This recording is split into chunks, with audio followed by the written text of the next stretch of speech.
स्वर्ग करने जाते हैं, लेकिन हम इतने अहंकारी, हमारा शरीर खाली नहीं है। काम क्रोध लोभ मोह अहंकार से पहले ही भरा है। आप किसी पात्र में जो भी कुछ भरोगे तो पहले उस पात्र को खाली करना पड़ेगा, तभी तो भर पाएगा। अरे पात्र को खाली नहीं करोगे, सोचो उसको भरे, उसमें थोड़ी जाएगा, वो तो उभराएगा। इसलिए महाराज हमारे शरीर में पहले से काम क्रोध लोभ मोह तृष्णा घमंड सब भरे। अब भगवान की भक्ति प्रवेश करे तो काम करे, इसलिए पहले हमको इनको निकाल के फेंक देना चाहिए। जब इस पात्र को बिल्कुल खाली कर दे तभी हम भर पाएंगे। तो राजा को तुरंत वैराग हुआ, तो अपने पुत्र को सिंहासन उठाला, भगवान का भजन करते हुए भगवत धाम को प्राप्त हुआ। बोलिए संत भगवान। तो ये है संतों की लीला। देखो महाराज, आजकल हम सब लोग चर्चा करते हैं कि संत लोग बुराई करते हैं, निंदा करते हैं। अरे बोले आजकल जो संत महात्मा है वो सब ऐसे हैं। देखो जो सच्चे हैं, ऐसी बात नहीं, आज भी सच्चे हैं, और जो ढोंगी होते हैं, जो पाखंडी होते हैं, जो नकली होते हैं, क्योंकि भगवान की दृष्टि में कोई नहीं बचा है। तुम बाहर से कैसे बनेगा?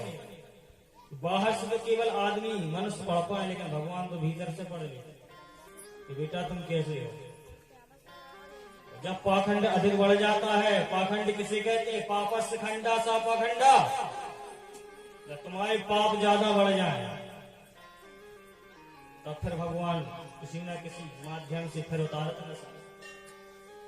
इस प्रकार से फंसता है, फिर वो तो संसार में दिखाने लायक नहीं बचता। और जो साधु संत सच्चा है उसे से कोई लेना देना नहीं, अपने आत्मा में भगवान में मस्त है। कोई खाने को दे दे अच्छी बात है, ना दे दे अच्छी बात है। एक महापुरुष थे, जंगल में बैठे, तो अपने घास फूस खाया करते थे, जो मिल गया सो पा लिया। अचानक उनके मन में विचार आया, बोले भगवान हमने अभी तक हलवा नहीं खाओ, हलवा मिल जाए खाने तो बड़ी कृपा है। तो अचानक क्या देखा कि केला का पेड़ दिखाई दिया। केला दिखाई दिया तो तुरंत केले को तोड़ा और छीन लिया। अरे बोले वाह भगवान, बोले क्या पैक हलवा भेज दिया आपने। बोले प्रभु फल में भी आपने हलवा पहुंचा दिया, मिल गया मुझे हलवा का आनंद। अरे भगवान की तरफ मुड़ो तो जाओ, तो भगवान की तरफ। क्या पेड़ पौधों ने फल देना बंद कर दिया? जंगल में कुछ नहीं मिलेंगे तो पेड़ तो मिले खा, कुछ नहीं मिले क्या ही मिले खा। जरूर थोड़ी कि मटरी पनीर छोले ये नहीं मिल गए। जो चीजें ज्यादा खाते हैं वो बहुत जल्दी बीमार भी होते हैं।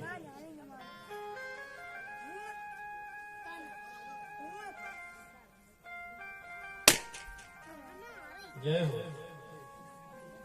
बोली भागवत भगवान की।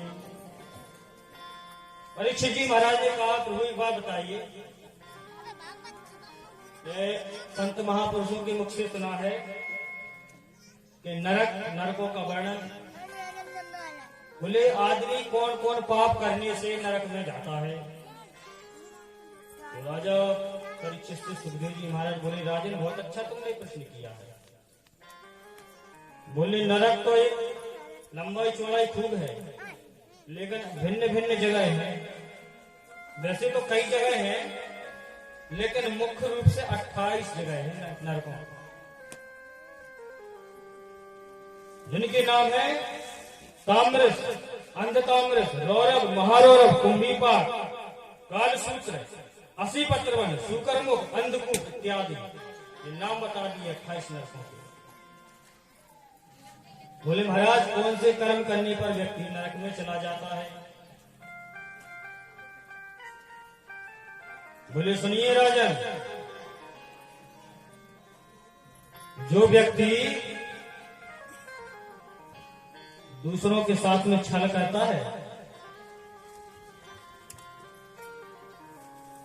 दूसरों के धन को हरण करता है ना, और मित्र को धोखा देता है, ऐसा व्यक्ति ताम्रस नगर नरक में जाता है। बोले छल से कमाया हुआ जो धन प्राप्त करता है वो ताम्रस नाम के नरक में चला जाता है, और मित्र के साथ में धोखा करता है। जो मित्र के पीठ पीछे गुप्त मंत्रणा करता है वो ताम्रस नरक उसमें जाता है, नरक में। जो मित्र की धर्म पत्नी होती है उसे बहकाते हैं, अरे तुम्हारा पति कुछ नहीं करता है, इसको त्याग दो, हमारे साथ में रहो, किसी प्रकार की कोई कमी नहीं होती। ऐसा व्यक्ति वहां पहुंच करके यम के दूत कहते हैं, दोस्त, मित्र ने तेरे साथ विश्वास किया था और तूने मित्र के साथ विश्वासघात किया। ऐसे आदमी को नरक में जाकर के लोहे की स्त्री से गरम करके चिपकाते हैं। और जो स्त्री अपने पति को धोखा देती है तो लोहे के पुरुष को बिल्कुल अंगार की तरह लाल करके उसे चिपकाया जाता है। तब अपने पापों को याद करता है तो बुरी तरह से तड़पता है।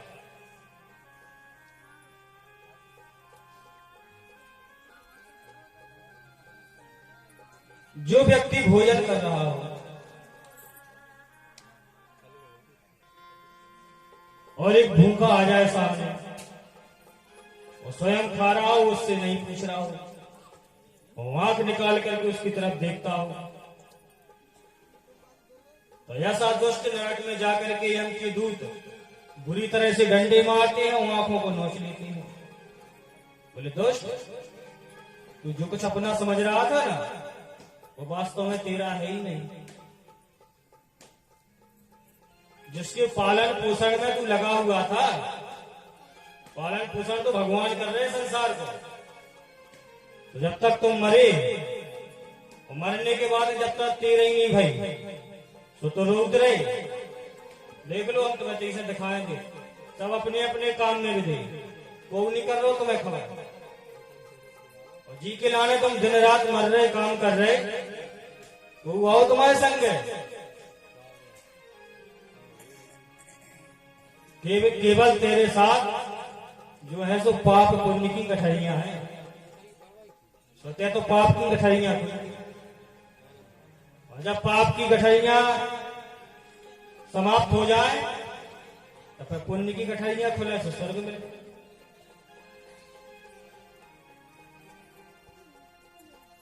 बोले महाराज, इस प्रकार से विभिन्न वर्णन करते हुए नरकों का सुखदेव जी ने कहा 84 लाख योनियां। बोले 9 लाख जीव तो होते हैं जल के, 9 लाख जीव, मछली मगरमच्छ इत्यादि कीट पतंग जितने भी कीटाणु होते हैं उनकी 9 लाख जातियां होती हैं। ऐसे ऐसे जीव होंगे जल में कि जो आप लोग देखते हैं कहेंगे आज तक हमने ऐसा देखा ही नहीं है। महाराज 10 लाख पक्षी होते हैं, योनियों में 10 लाख पक्षी हैं, वो भी अपनी अपनी अलग अलग जातियों के होते हैं। अब हम लोग कहते हैं देसी पक्षी है, कहीं विदेशी पक्षी है, इस देश में पाया जाता है, इस देश में पाया जाता है। तो भगवान जब सृष्टि रचते तो सबकी गिनती तो होती है। तो महाराज 10 लाख पक्षियों की योनियां हैं, महाराज 20 लाख पशुओं की योनियां हैं।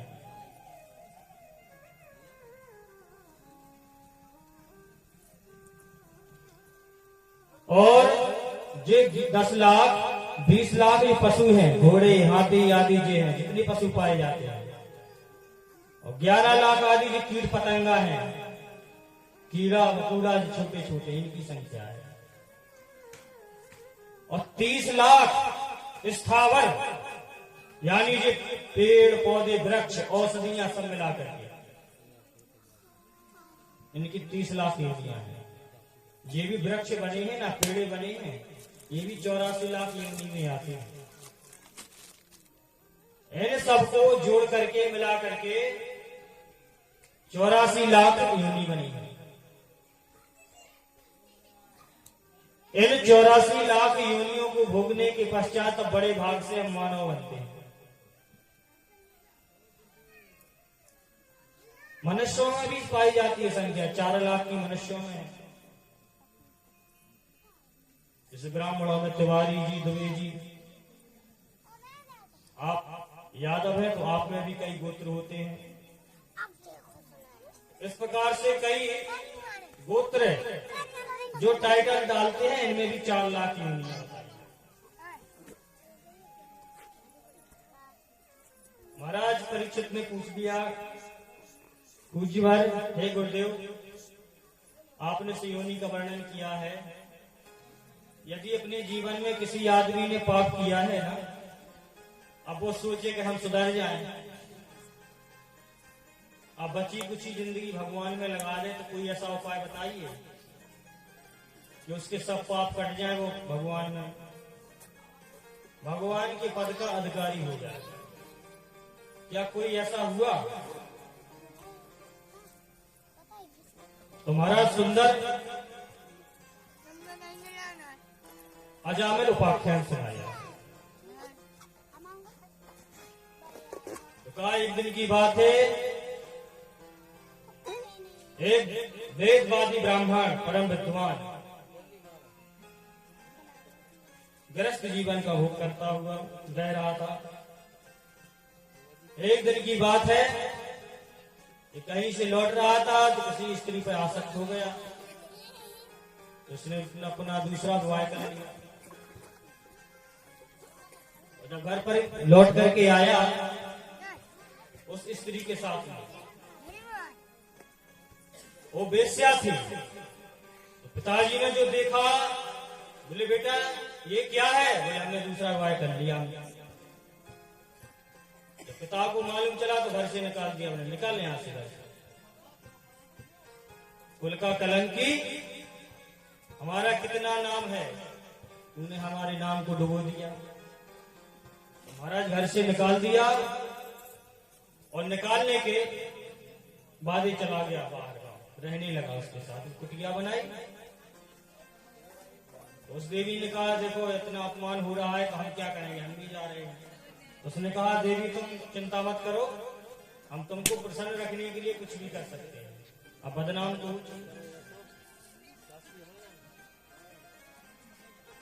अब कौन पूजा पाठ कराए। तो महाराज इसकी प्रवृत्ति बदल गई, ये छल करने लगा, चोरी करने लगा उसको प्रसन्न रखने के लिए। समय इतना गुजरा, कालांतर में धीरे धीरे 9 पुत्र हो गए और अनाए दिन इसका अत्याचार फैलता गया। लेकिन प्रभु की लीला देखो, यदि वो सच्चे मन से भगवान की तरफ चलता है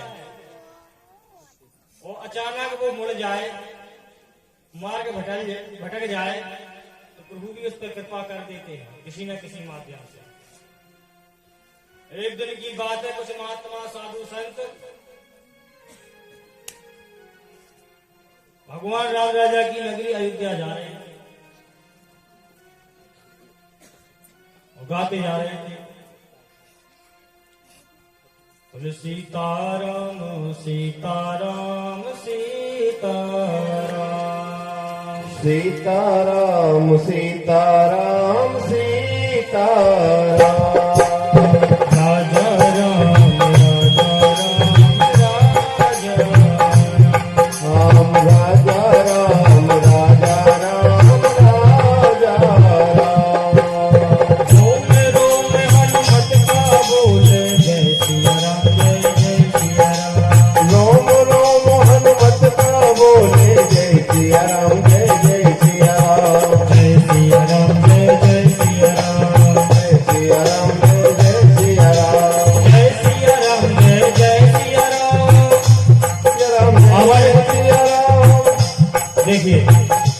आप लोग बोल रहे हैं न ताली बजा रहे हैं। हमको ऐसा लग रहा है कि आप लोगों को कथा समझ में नहीं आ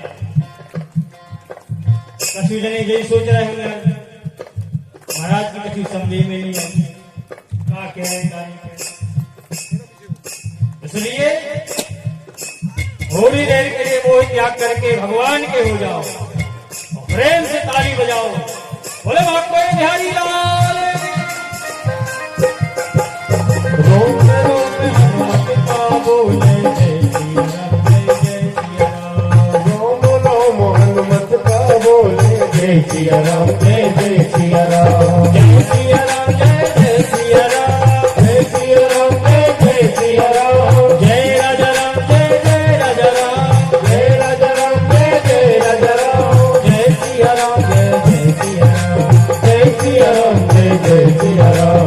रोम रोम हनुमत का बोले जय सिया राम। रोम रोम हनुमत का बोले जय सिया राम जय सिया राम। जय श्री राम।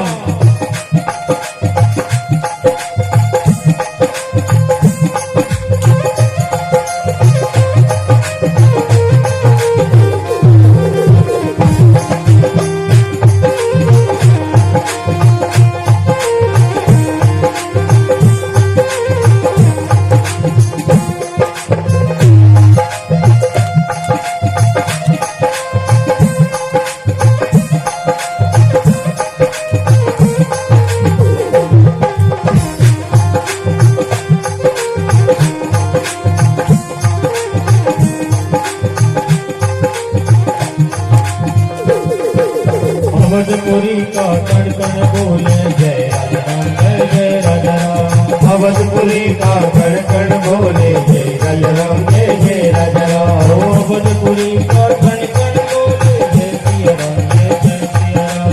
अवधपुरी का कण कण बोले जय राजा राम जय राजा राम। जय राजा राम जय राजा राम जय राजा राम जय राजा राम। जय राजा राम जय राजा राम जय राजा राम जय राजा राम। जय सिया राम जय सिया राम जय सिया राम जय सिया राम। जय सिया राम जय सिया राम जय सिया राम जय सिया राम। जय सिया राम ओ जय सिया राम जय सिया राम। जय सिया राम जय सिया राम जय सिया राम। जय राजा राम जय राजा राम जय राजा राम जय राजा राम जय सिया राम जय सिया राम जय सिया राम जय सिया राम। जय राजा राम जय राजा राम जय राजा राम जय राजा राम जय सिया राम जय सिया राम जय राजा राम जय सिया राम जय राजा राम जय राजा राम जय राजा राम जय सिया राम जय सिया राम जय सिया राम जय सिया राम जय राजा राम जय राजा राम जय सिया राम जय जय सिया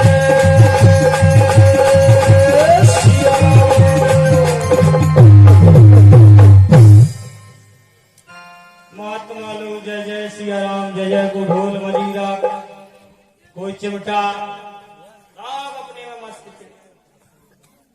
महाराज चलते चलते भूख भी लगे। उसी गांव में पहुंच गए। बोले का है भैया? बोले हाँ महाराज। बोले कोई ऐसा भक्त है जो साधु संतों को भोजन कराता हो? तो उसमें से एक भाई साहब मिल गए, वे बहुत मजाकी थे।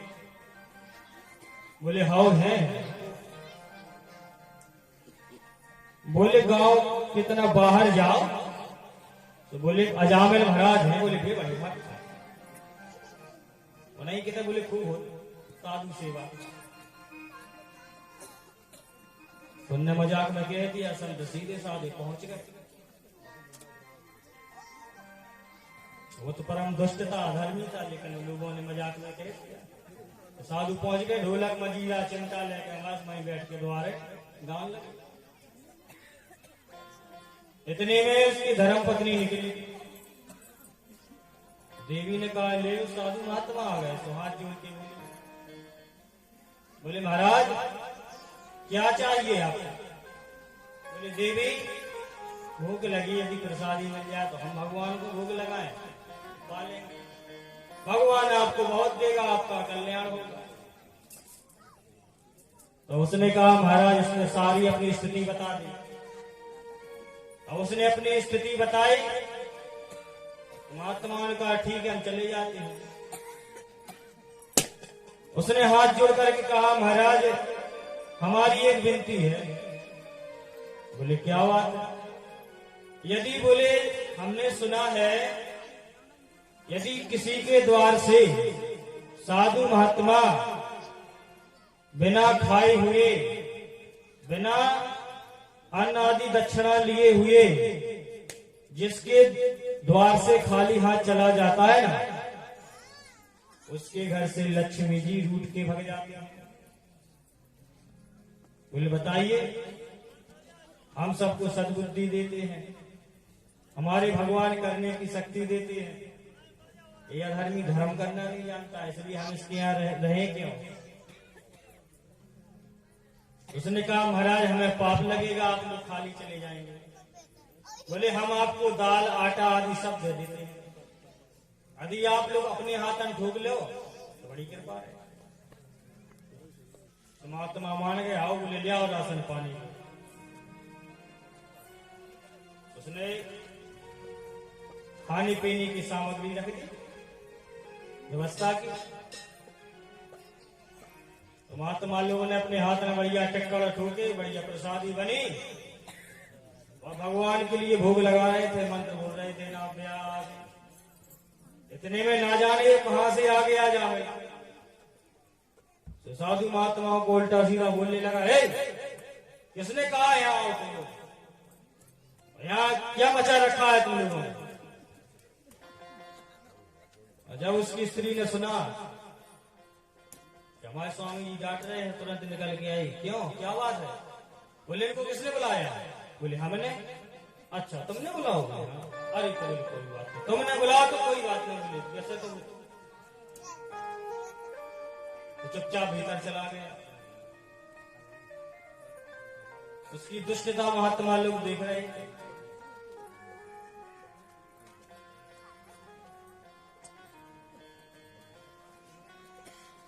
तो प्रसाद जी को पाया और उसकी स्त्री को बुला करके कहा बोले आशीर्वाद मांग लो। ब्राह्मणों ने कह दिया मां को क्या चाहिए? उसने कहा महाराज हम गर्भवती हैं हमारे बालक हो जाए। बोले ठीक है तथास्तु बालक हो जाएगा लेकिन एक हमारी शर्त है। अब संतों ने सोचा कि क्या भोजन तो किया है हमने तो संत